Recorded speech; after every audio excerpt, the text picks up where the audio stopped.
તો અગાઉના લેક્ચરની અંદર આપણે વાત કરી ચૂક્યા ન્યુક્લિયોટાઇડ વિશે, ન્યુક્લિયોસાઇડ વિશે, પરંતુ હવે આપણે એનાથી આગળ વધીએ. જ્યારે ન્યુક્લિયોટાઇડના એક અણુ સાથે ન્યુક્લિયોટાઇડનો બીજો અણુ જોડાય ત્યારે શું બનાવે? ડાયન્યુક્લિયોટાઇડ બનાવે. આ ડાયન્યુક્લિયોટાઇડ સાથે ત્રીજો અણુ જ્યારે જોડાય ત્યારે ટ્રાયન્યુક્લિયોટાઇડ બનાવે. એમ આગળ અણુઓ જોડાતા જાય અને શૃંખલા મોટી થતી જાય. આમ એન અણુઓ જો જોડાયેલા હોય તો પછી એવા ન્યુક્લિયોટાઇડને આપણે કેવો ન્યુક્લિયોટાઇડ કહીશું? તો પોલીન્યુક્લિયોટાઇડ કહીશું. આ પોલીન્યુક્લિયોટાઇડની શૃંખલા એ શામાં જોવા મળે? તો ડીએનએ અને આરએનએમાં જોવા મળે. તો અહીંયા આપણે લખીશું પોલીન્યુક્લિયોટાઇડ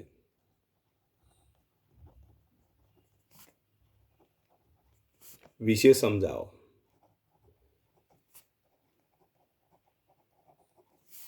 તો પોલીન્યુક્લિયોટાઇડ વિશે સમજાવો. તો પોલીન્યુક્લિયોટાઇડમાં જુઓ, પોલીન્યુક્લિયોટાઇડ શેમાં જોવા મળે? તો ડીએનએ અને આરએનએમાં જોવા મળે છે.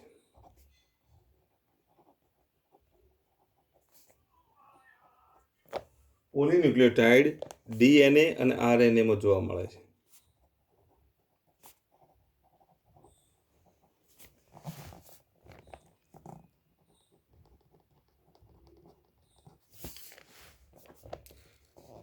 હવે જો ન્યુક્લિયોટાઇડમાં શું હોય તો તમને ખબર છે કે ન્યુક્લિયોટાઇડમાં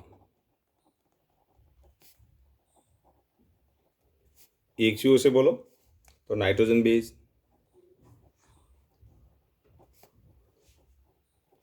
બીજું શું હોય? તો પેન્ટોસ શર્કરા, અને ત્રીજું શું હોય? ફોસ્ફેટ જૂથ હોય. એવું આપણે આગળના વિડીયોમાં ભણી ચૂક્યા. હવે બે ન્યુક્લિયોટાઇડને જોડીને આપણે ડાયન્યુક્લિયોટાઇડ જો બનાવવો હોય તો પ્રથમ ન્યુક્લિયોટાઇડના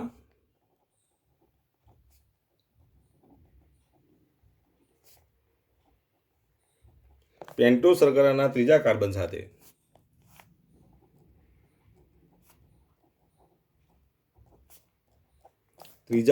સાથે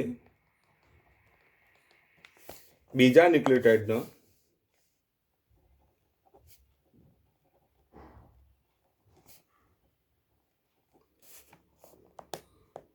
પેન્ટોસ શર્કરાના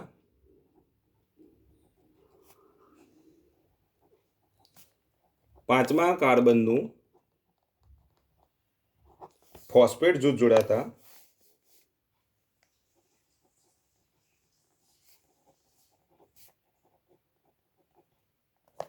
બનતા અણુને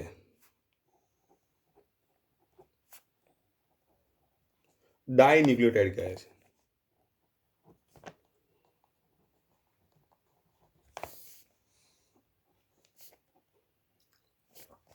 તો એક ન્યુક્લિયોટાઇડનો પેન્ટોસ શર્કરાનો ત્રીજો કાર્બન લેવાનો, બીજા ન્યુક્લિયોટાઇડના પેન્ટોસ શર્કરાનો પાંચમા કાર્બનનું ફોસ્ફેટ જૂથ લેવાનું, એ બંનેનું જોડાણ કરવાનું. એ બંનેનું જોડાણ થાય ત્યારે જે અણુ બને તે અણુને આપણે શું કહીશું? ડાયન્યુક્લિયોટાઇડ કહીશું. શું કહીશું? ડાયન્યુક્લિયોટાઇડ. તો જો પહેલા અણુની આપણે પેન્ટોસ શર્કરા દોરી દઈએ તો આ પેન્ટોસ શર્કરા,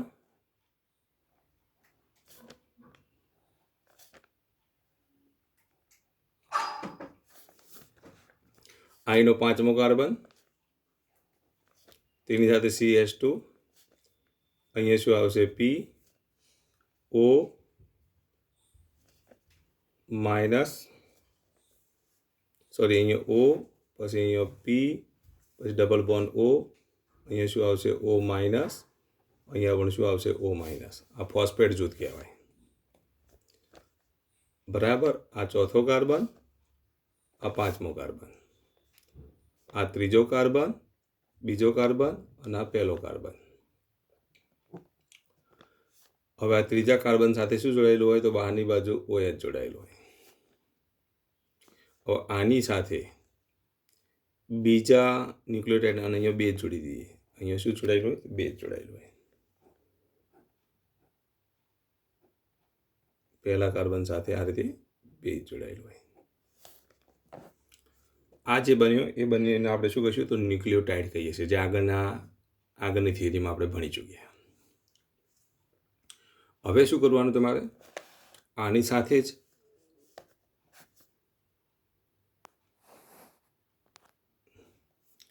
અહીંયા તમારે બીજો એક શું લઈ લેવાનો? ન્યુક્લિયોટાઇડ લઈ લેવાનો, કારણ કે ડાય ન્યુક્લિયોટાઇડ જોડવાનું છે. તો આ ન્યુક્લિયોટાઇડની નીચે આપણે એક બીજો ન્યુક્લિયોટાઇડ લઈએ આ રીતે, આ પેન્ટોસ શર્કરાની. તો આ પેન્ટોસ શર્કરા,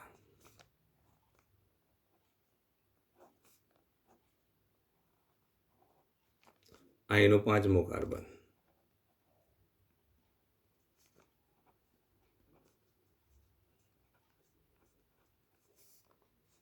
અહીંયા શું જોડેલું હોય? બેઝ જોડેલું હોય.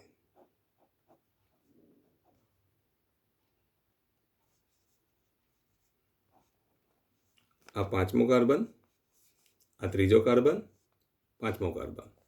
પહેલા ન્યુક્લિયોટાઇડના 3જા કાર્બન સાથે બીજા ન્યુક્લિયોટાઇડનું શું જોડાય? 5મો કાર્બન જોડાય. એનું ફોસ્ફેટ જૂથ આની સાથે જોડાઈ જાય એટલે આ H દૂર થઈ જશે. આની સાથે આનું જોડાણ થઈ જશે. જ્યારે આની સાથે આનું જોડાણ થાય ત્યારે બનતી જે રચના જે છે એને આપણે શું કહીશું? ડાયન્યુક્લિયોટાઇડ એસ્ટર કહેવાય. શું કહેવાય? ડાયન્યુક્લિયોટાઇડ એસ્ટર અથવા તો ડાયન્યુક્લિયોટાઇડ કહીશું. તો એનું સ્ટ્રક્ચર જો દોરવામાં આવે તો આ રીતે મળશે. આ પહેલા ન્યુક્લિયોટાઇડની પેન્ટોસ શર્કરા, એની સાથે આ તો જોડાયેલું જ હશે. CH2 O bond P double bond O, અહીંયા O માઇનસ O માઇનસ. આ પેન્ટોસ શર્કરા. એનો આ 3જો કાર્બન, આ 5મો કાર્બન, આ 4થો કાર્બન, આ 3જો કાર્બન. એ પહેલા કાર્બન સાથે શું જોડાયેલું છે? બેઝ જોડાયેલો છે. આ બેઝ, નાઇટ્રોજન બેઝ. એની સાથે અહીંયા શું જોડાશે? આ ઓક્સિજન આની સાથે જોડાશે. H2 દૂર થઈ જશે. અહીંયા શું આવશે? Phosphate double bond. આ જે ડબલ બોન્ડ છે એ અહીંયા આ O અહીંયા જોડાઈ ગયો. આ O માઇનસ, ડબલ બોન્ડની સામે આ O માઇનસ. અહીંયા શું લખ્યું? CH2. આ CH2 એની સાથે શું જોડાય? પેન્ટોસ શર્કરા.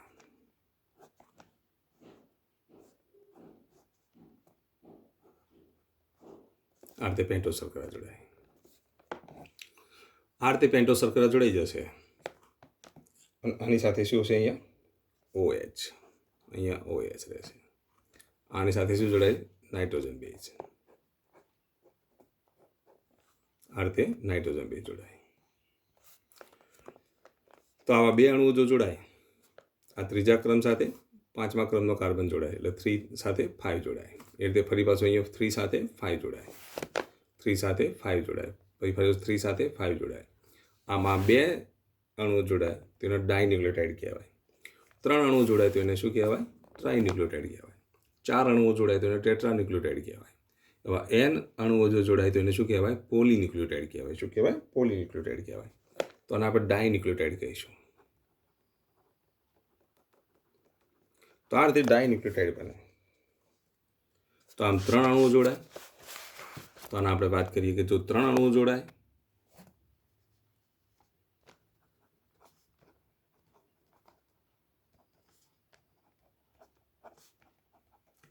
તો તેને ટ્રાયન્યુક્લિયોટાઇડ કહે છે.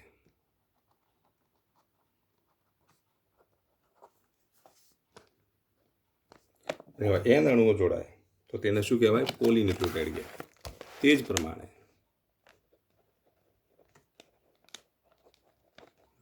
n અણુઓ જોડાય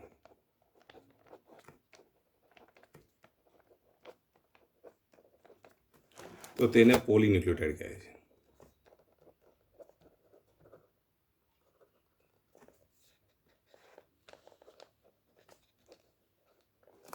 પોલીન્યુક્લિયોટાઇડનું જો આપણે સ્ટ્રક્ચર દોરીએ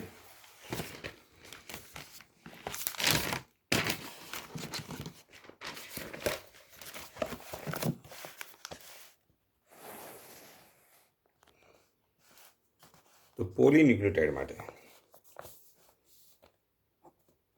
શર્કરા, પેન્ટોસ શર્કરા ઉપર શું હોય? તો બેઝ હોય. શર્કરા સાથે શું જોડાય? તો ફોસ્ફેટ જોડાય.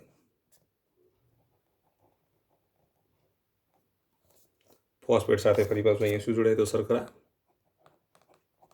શર્કરા સાથે શું હોય તો બેઝ હોય, બેઝ સાથે શું હોય તો ફોસ્ફેટ હોય. આમ શર્કરા ફોસ્ફેટના બેઝના કેટલા અણુઓ? n અણુઓ જોડાયેલા હોય. છેલ્લે પાછું અહીંયા શર્કરા હોય અને અહીંયા બેઝ હોય. શર્કરા બેઝ, ફોસ્ફેટ સાથે શર્કરા, ફોસ્ફેટ, એવા કેટલા અણુઓ? n અણુઓ જોડાય. આવું જો જોડાણ હોય તો આપણે શું કહીશું? પોલીન્યુક્લિયોટાઇડ કહીશું. શું કહેવાય? પોલીન્યુક્લિયોટાઇડ કહેવાય. ધારો કે આપણે આ રીતે શર્કરા દોરીએ, એ આ પેન્ટોઝ શર્કરા છે, ઓક્સિજનનો O, આને આપણે પેન્ટોઝ શર્કરા કહીએ. તમારે મારા જેવી પેન્ટોઝ શર્કરા નહીં દોરવાની, વ્યવસ્થિત દોરવાની. હવે એની સાથે અહીંયા CH2 અને અહીંયા ફોસ્ફેટ જૂથ જોડાયેલું હોય. આ કયો કાર્બન બનશે? 5મો, આ 4થો, આ 3જો, આ 2જો, આ પહેલો કાર્બન છે, તો તેની સાથે શું જોડાય? નાઇટ્રોજન બેઝ જોડાય. તો અહીંયા આપણે નાઇટ્રોજન બેઝ જોડી દઈએ.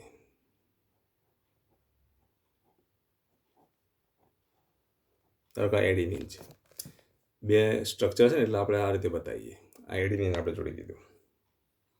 આ પહેલો કાર્બન, બીજો, ત્રીજો, ચોથો, પાંચમા સાથે ફોસ્ફેટ.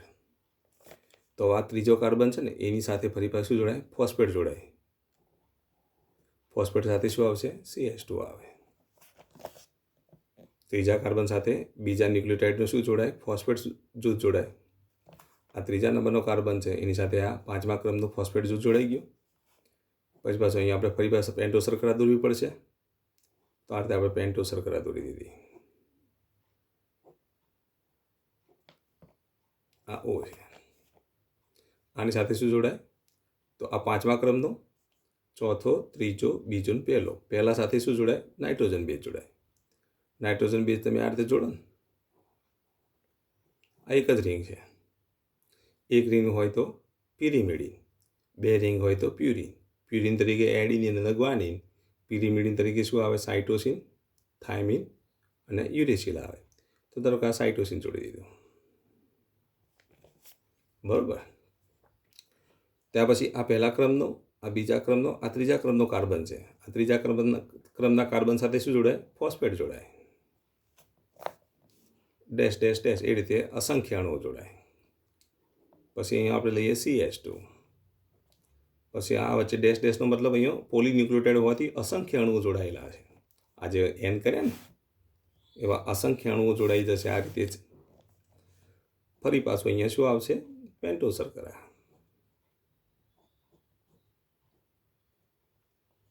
પેન્ટોઝ શર્કરાનો આ કયા? 5મા ક્રમનો કાર્બન, આ ચોથા ક્રમનો, આ ત્રીજા ક્રમનો, આ બીજા ક્રમનો. આની સાથે શું જોડાય? તો અહીંયા નાઇટ્રોજન બેઝ જોડાય. જે જોડવું હોય તમારે. દાખલા તરીકે જો DNA હોય તો DNAમાં કયા જોડાય? એડિનિન, સાઇટોસિન, થાઇમિન અને ગ્વાનિન. આ 4 જોડાય. RNA હોય તો એડિનિન, સાઇટોસિન, ગ્વાનિન. આ 3 તો હોય જ. પણ પેલો RNA હોય તો યુરેસિલ જોડાય. 3 તો કોમન રહેવાના બંનેમાં.